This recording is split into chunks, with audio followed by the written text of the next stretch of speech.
कि वो बैठे।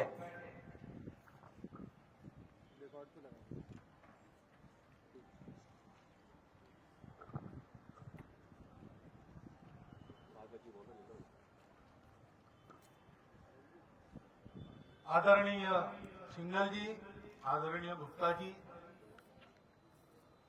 उपस्थित सभी आत्मीय भैया बहन, आचार्य आचार्यगण, नागरिक सज्जन, माता भगिनी,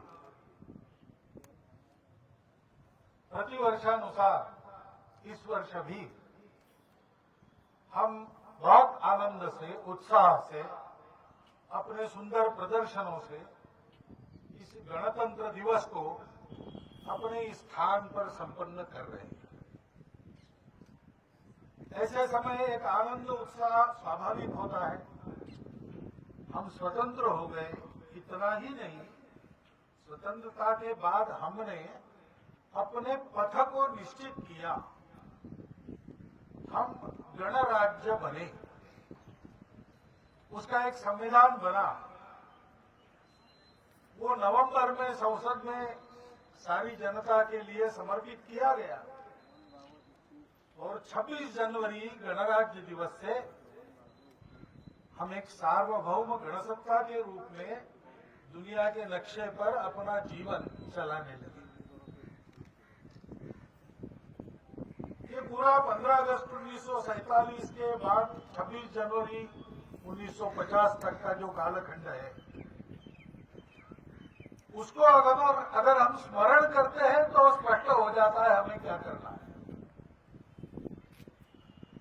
इन दोनों दिनों पर हमारी सार्वभौम प्रभुसत्ता का प्रतीक तिरंगा हम उत्साह, आनंद और अभिमान से फहराते हैं। उस तिरंगे में ही हमारा गंतव्य निहित है। हमको भारत को भारत के नाते दुनिया में बड़ा करना है और उस भारत के प्रकृति का परिचायक केसरिया रंग अपने राष्ट्रध्वज के मूर्धन्य स्थान पर विराजमान है। वो हमारे सनातन जीवन का प्रतीक इसलिए है कि हमारे यहाँ जो त्याग की परंपरा है, ज्ञान के प्रकाश में रत होने के कारण हम भारत कहलाते हैं, उस ज्ञान की परंपरा है और सतत कर्मशीलता का परिचायक उगते हुए सूर्य के साथ जो रंग आता है, जो मनुष्य को जगकर अपने काम में सक्रिय होने की प्रेरणा देता है, ये ज्ञान, त्याग और कर्मशीलता का प्रतीक भगवा रंग है, केसरिया रंग है। हमारा संकल्प है कि शतकों की मोह निद्रा का तमस त्याग कर, पारतंत्र की श्रृंखलाएं तोड़कर एक गणराज्य के नाते हम अपने देश को ज्ञानवान लोगों का देश बनाएंगे, त्यागी लोगों का देश बनाएंगे और दुनिया के हित में सतत कर्मशील रहने वाले लोगों का देश बनाएंगे। ये लोग कोई दूसरे नहीं है, हम भारत के लोग हैं, हमको ऐसा बनना है।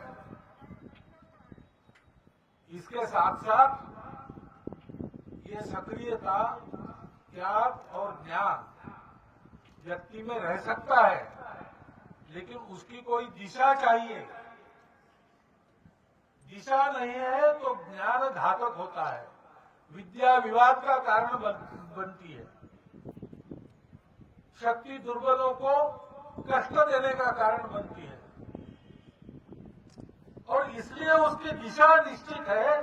उसके लिए सर्वत्र पवित्रता का प्रतीक सफेद रंग, वो हमारे ध्वज में है, दूसरा रंग है। हमको अंतर्बाह्य शुचिता से युक्त बनना है और जो अंतर्बाह्य पवित्र है वो कभी दूसरों का बुरा नहीं चाहता है, भला ही करना चाहता है। उसके अंतःकरण में दूसरों के प्रति परायापन नहीं रहता। निज परो वेति गणनाम लघु चेतसा। अपवित्रता से लघु बुद्धि हो जाते हैं, मेरा तेरा ऐसा करते हैं। लेकिन जो उदार बुद्धि से, शुद्ध मन से आगे बढ़ते हैं, पवित्र व्यवहार करते हैं, वो तो सबको अपना मानकर चलते हैं। इस पवित्रता का और अपनेपन का प्रतीक ये शुभ्र रंग, हमको ऐसा बनना है। और इससे क्या होगा? तो सर्वत्र समृद्धि आएगी। रोटी कपड़ा मकान स्वास्थ्य शिक्षा अतिथि सत्कार, किसी बात की किसी को कमी नहीं रहेगी। पर्यावरण का वैभव जिसका क्षरण हो रहा है वो वापस आ जाएगा। नदियां भरपूर बहती रहेगी। वृक्ष फल औषधियां अपने अपने उत्पाद से जीवन सृष्टि का समृद्ध करते रहेंगे। वर्षा जब चाहिए, जितनी चाहिए, जहां चाहिए, तब उतनी वहीं पर होगी। कम या ज्यादा नहीं होगी। जहां नहीं चाहिए वहां नहीं होगी। जब नहीं चाहिए तब नहीं होगी। कालो वर्षति पर्जन्याम पृथ्वीम सस्यशालिनी। और उसके कारण देश में सर्वत्र शोभरहितता रहेगी, क्योंकि अभाव कुछ नहीं है। और जब ऐसा होता है तब स्वाभाविक मन की अमीरी का आना भी आसान होता है।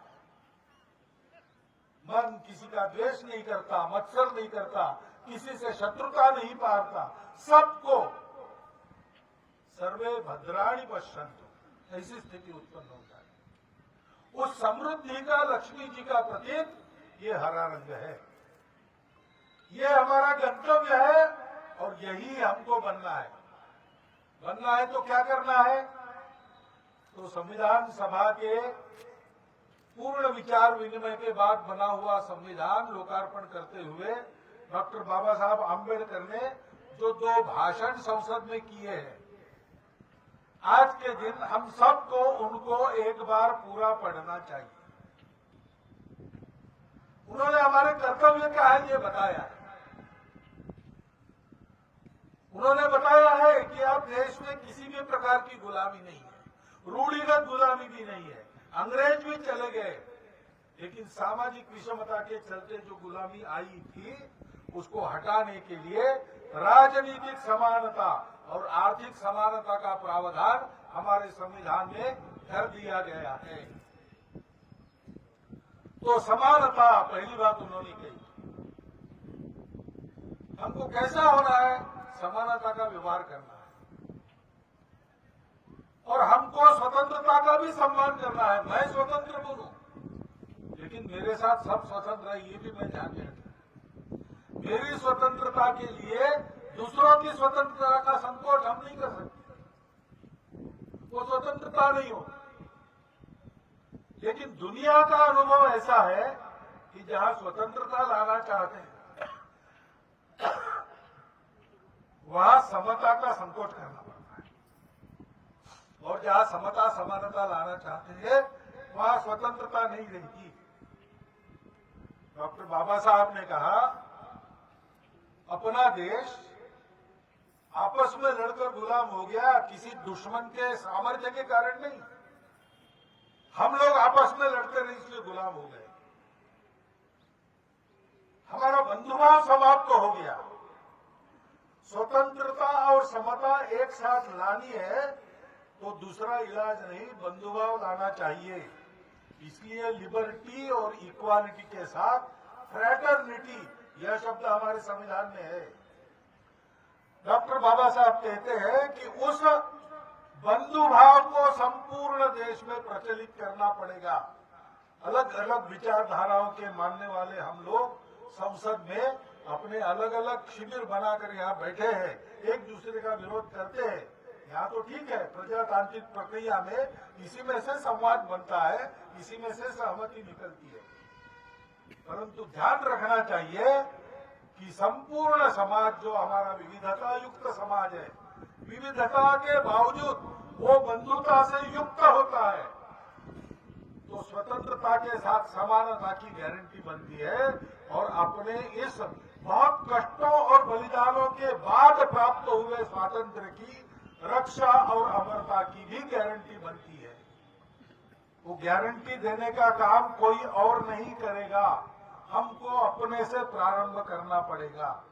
गणराज्य दिवस के आनंद में, उत्साह में आप सबका मैं अभिनंदन करता हूं और मैं ऐसे आपके सामने एक विचार रखता हूं कि इन बातों का स्मरण भी हमको साथ साथ करना चाहिए। इन बातों के मामले में अगले गणराज्य दिवस तक हम कितना आगे बढ़ेंगे, अपना अपना संकल्प लेना चाहिए और उसकी पूर्ति के लिए प्रयास करना चाहिए। ये अगर हम करते हैं तो इस गणराज्य दिवस को हमने पूर्णता के साथ संपन्न किया ऐसा होगा। हर गणराज्य दिवस आपको उस समारोह की संपन्नता में इस पूर्णता का अनुभव कराए, ऐसी शुभकामना आपको देता हूं और मेरे शब्द समाप्त करता हूं। बहुत बहुत धन्यवाद श्रीमान जी, आपने अपने प्रेरणादायी उद्बोधन द्वारा हमारा मार्गदर्शन करने की कृपा की। अब मैं